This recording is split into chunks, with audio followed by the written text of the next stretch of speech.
Doni Salmanan kian merana setelah dirinya mendekam di tahanan Baris Krim Polri dan permohonan penangguhan dari pihak keluarga ditolak pihak kepolisian.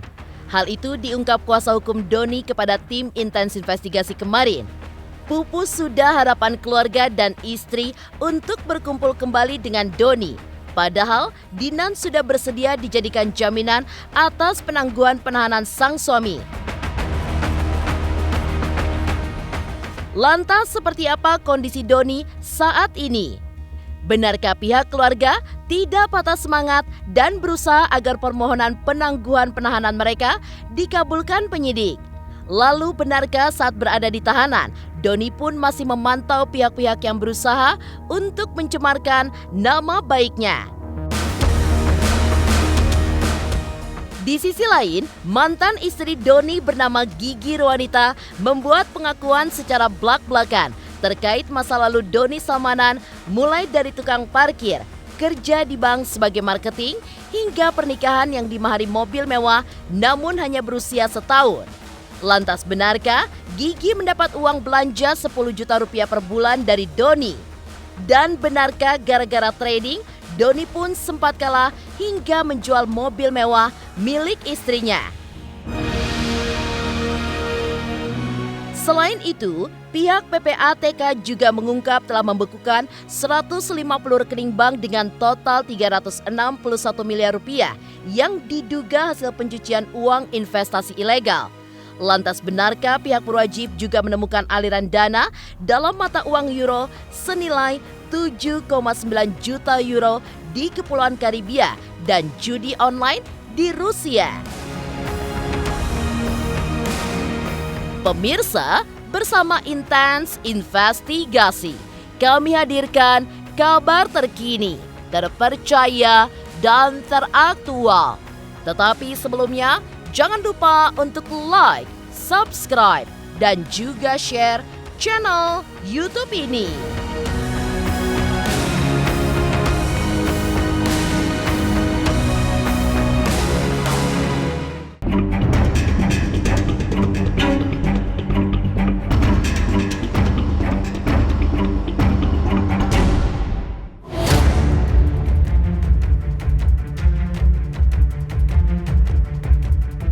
Nasib Crazy Rich Doni Salmanan yang kini menjadi tahanan Baris Krim Polri terkait kasus dugaan penipuan dan praktek pencucian uang semakin merana.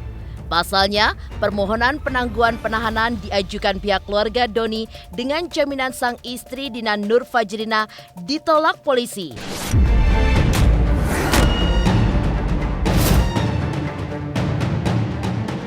Hal itu diungkap oleh kuasa hukum Doni kepada tim intens investigasi kemarin.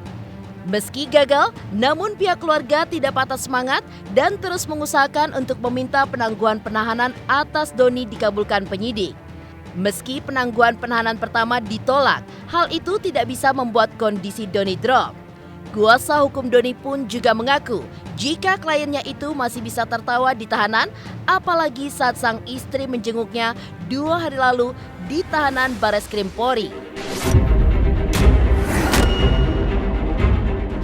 Udah lihat bersama kan, udah rilis dari pihak Baris Krim ya Mbak ya, bahwa terkait penangguhan ditolak ya Mbak. Saya nggak tahu ya. Nah, mungkin Mbak bisa tanya langsung ke pihak Baris Krimnya. Tapi secara inti terkait permohonan tersebut yang mudah-mudahan masih bisa dipertimbangkan aja Mbak sama pihak Baris Krim. Yang kami berharap itu sih Mbak. Kalau dalam tahap selanjutnya kita tetap akan memohonkan lagi Mbak. Ya mudah-mudahan ada penilaian yang lebih baik terhadap permohonan. Insya Allah lah mudah-mudahan. Alhamdulillah per hari kemarin kondisi keadaannya alhamdulillah amat sangat baik, sehat. Oh istri alhamdulillah kemarin sehat, baik. Makanya kemarin nengok ke sana ketemu di Baris Krim. Ada beberapa pesan dari Kang Doni buat istrinya jangan sampai meninggalkan sholat ya, dan tetap mensupport dia untuk melalui proses ini Pak. Gitu Mbak. Baik, alhamdulillah sehat. Untuk proses mungkin saya pikir udah hampir lengkap ya Mbak ya. Karena dari beberapa keterangan saksi yang dibutuhkan kemarin sudah diperiksa semua ya, apalagi terkait masalah penerimaan mungkin dari beberapa public figure kemarin sudah diminta keterangan. Mungkin saya kira tinggal melengkapi yang kurang-kurangnya aja. Ini seperti apa tadi Kak? Gimana kondisi ini? Fotonya saya semua. Terus gimana ya Kak ya? Tadi Bawa makanan. Misi. Makanan kesukaan. Apa tuh Bang? Kesukaan Kang Doni. Apa tuh Bang? Tanggapannya Doni pas dibawain makanan gimana? Senang banget. Alhamdulillah. Ngobrol Makasih. apa aja tadi Bang di dalam Bang? Nggak ada Ngobrol apa aja Bang? Ya, nggak ada ngobrol apa-apa. Ya, permisi ya. Alhamdulillah, Kang Doni sehat Permisi semuanya. ya. Makasih teman-teman. Tawa cerianya Kak Doni masih ada gak? Hah? Tawa cerianya Kak Doni Masih alhamdulillah. Semangat, semoga kooperatif dan bisa jalaninnya dengan sebaik-baiknya.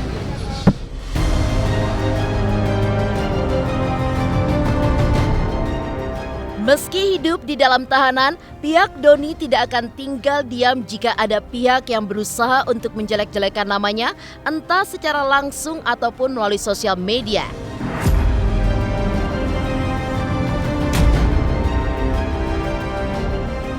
Iqbar Firdaus selaku kuasa hukum Doni mengaku jika kliennya meminta untuk mengumpulkan bukti-bukti dari pihak yang berusaha untuk mencemarkan nama baiknya. Walaupun untuk saat ini Doni masih fokus melewati kasus yang kini tengah menjeratnya, yaitu dugaan penipuan dan juga praktek pencucian uang.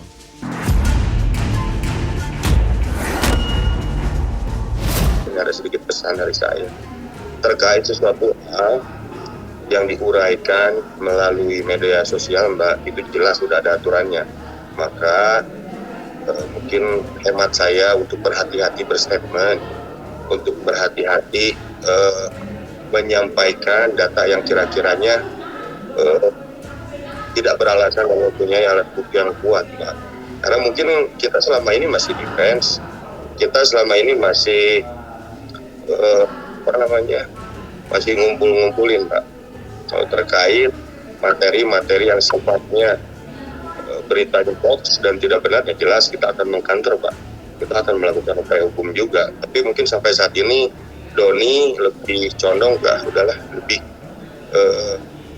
pengen fokus yang sedang dijalaninya ini aja, Mbak. Kemarin beberapa pesan dari beliau. Mungkin sampai tahap sampai hari kemarin mungkin dia pesannya cuma kumpulin aja alat-alat buktinya.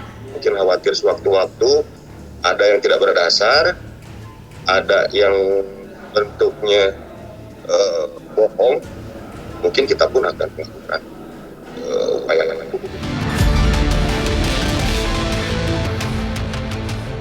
Doni Salmanan ditahan di Baris Krim Polri pasca permohonan penangguhan penahanan ditolak.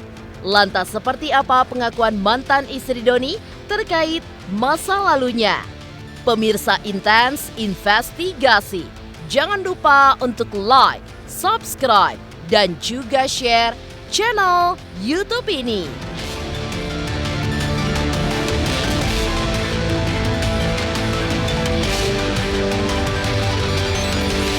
Halo teman-teman, jangan lupa saksikan terus Intens Investigasi yang tayang 3 kali sehari, Senin sampai Sabtu. Jangan lupa like, share, dan juga di-subscribe.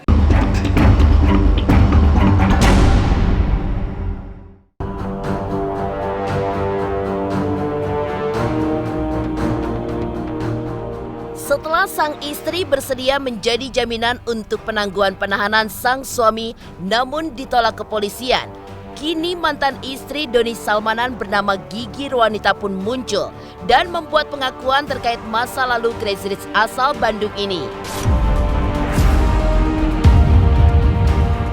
Menurut Gigi, Doni sudah belajar trading sejak tahun 2012 saat ia pertama kali mengenalnya.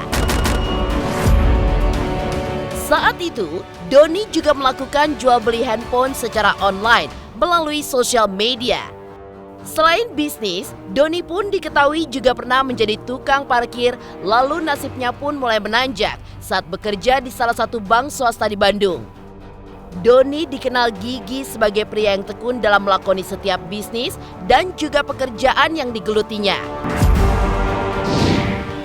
Jual beli handphone juga, kayak gitu, udah belajar trading.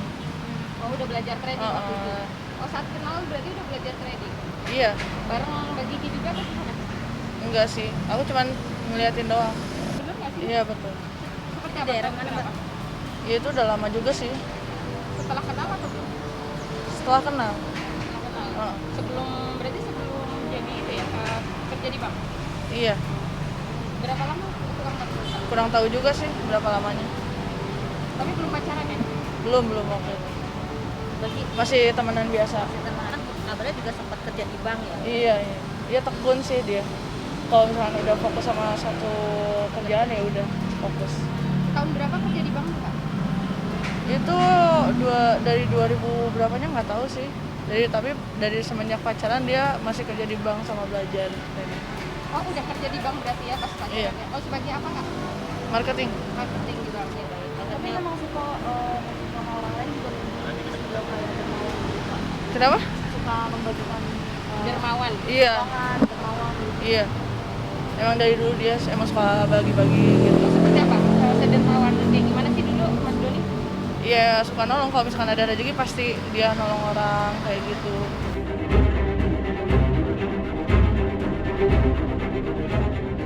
Berkenalan sejak tahun 2012, hubungan Doni dan Gigi pun kian mesra. Setelah pacaran selama setahun sejak 2018, keduanya memutuskan untuk membawa hubungan mereka ke jenjang yang lebih serius hingga keduanya menikah di tahun 2019.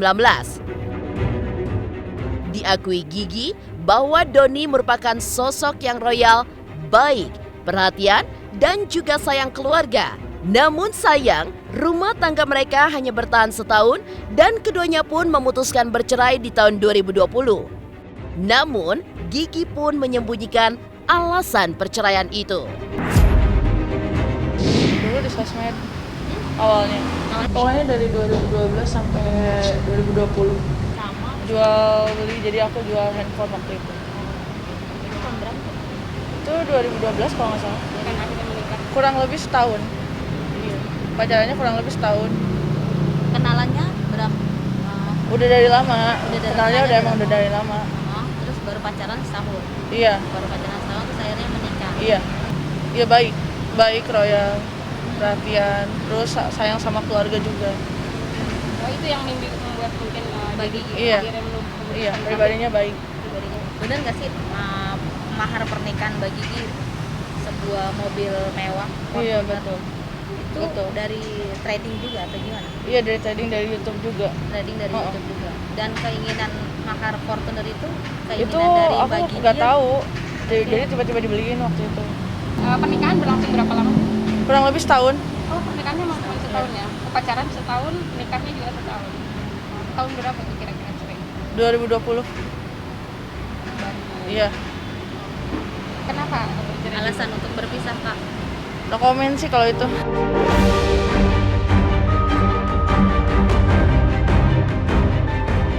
Ketika mantan istri blak-blakan membongkar masa lalu Doni Salmanan, di sisi lain, pihak PPATK mengaku telah membekukan 150 rekening dengan nominal 361 miliar terkait afiliator. Lantas seperti apa jeritan para korban atas kerugian yang mereka alami? Pemirsa Intens Investigasi, jangan lupa untuk like, subscribe, dan juga share channel YouTube ini. Halo, saya Chico Jericho. Saksikan terus Intens Investigasi yang tayang 3 kali sehari, Senin sampai Sabtu. Jangan lupa like, share, dan subscribe.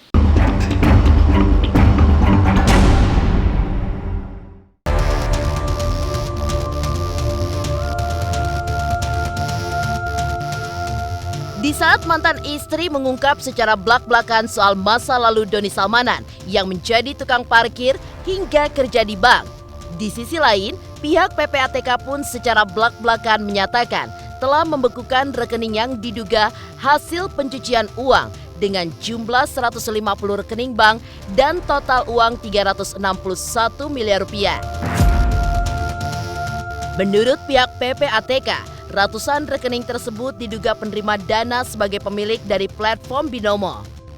Tak hanya itu saja, PPATK bahkan menemukan adanya aliran dana dalam mata uang euro yang diduga terafiliasi dengan judi online di Rusia dan juga Kepulauan Karibia senilai 7,9 juta euro. Selain membukukan ratusan rekening bank, pihak berwajib juga telah menyita sejumlah barang-barang mewah milik Doni Salmanan mulai dari rumah, kendaraan, kostum, aksesoris seperti tas mewah dan juga sebagainya. Ini sampai sejauh ini kita sudah membekukan 150 rekening. 150 rekening dengan total nilai 361 miliar. Jadi dana-dana yang dari pelaku kejahatan itu dia sembunyikan, dia samarkan agar seolah-olah tanpa sah. Inilah dia pencucian uangnya ya. Jadi tindak pidana asalnya itu adalah dia melakukan penipuan melalui investasi ilegal. Dia mencuci uang dan kemudian tersangka itu dipidana dengan pasal 3, pasal 4, pasal 5, pasal 10 Undang-Undang Nomor 8 tahun 2010 dengan Undang-Undang Nomor 8 Nomor 10 tentang tindak pidana pencucian uang, karena itu tadi upaya menyembunyikan, menyamarkan uang hasil kejahatannya dari penipuan tadi, baik di dalam maupun di luar negeri. Kita menemukan aliran dana hampir 7,9 juta euro ya, dari Jakarta, dari Indonesia dikirim ke Karibia, dari Karibia kemudian ada kepulauan lagi gitu ya, sampai ke Rusia. Dan ini kita lihat ada kaitannya dengan judi online yang ada di Rusia. Jadi seperti itu pola pencucian uang yang dilakukan. Enggak, kalau Kang Doni enggak punya rekening di luar negeri, setahu saya. Enggak, Pak. Itu mungkin bukan terkait urusan Kang Doni, Pak. Mungkin.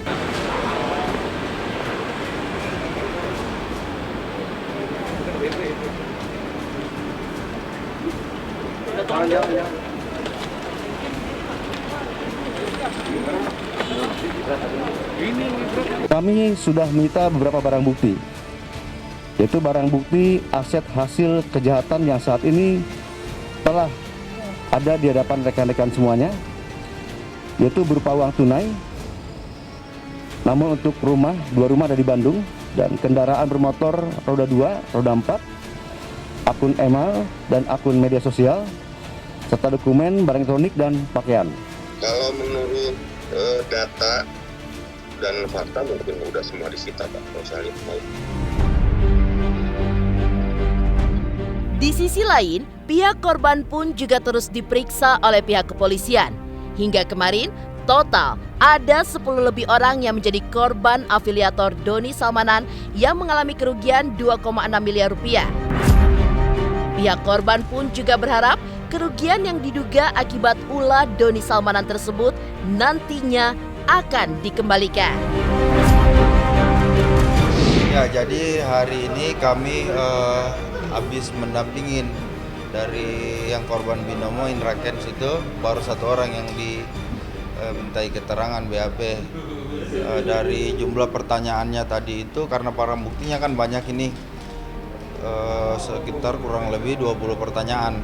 Kalau di atas 10 orang korban kita. Saya sebagai ketua koordinator mewakili semua korban, kami berharap bahwa ada kebijakan dari pemerintah. Jadi uang itu kan berasal daripada korban, terus dirampas oleh afiliator melalui aplikasi itu. Jadi apa yang berasal daripada korban harus dikembalikan kepada korban. Itu harapan kami. Secara intinya mungkin bukan hanya terkait pada korban, terkait semua pihak yang merasa kenyamanannya terganggu oleh proses yang sedang Doni jalani. Mungkin dia memohonkan maaf juga terhadap khusus mungkin terhadap mungkin yang notabene disebut para korban ini. Tapi kan terkait upaya yang sedang dijalani kan kita lebih mengedepankan asas praduga tidak bersalah ya Pak ya. Makanya untuk itu kita bakal urai semuanya di persidangan ntar, Mas. Tapi secara umum terhadap semua pihak yang merasa terganggu oleh proses yang sedang dijalani Kang Doni, mungkin Kang Doni mohon besar dimaafkan.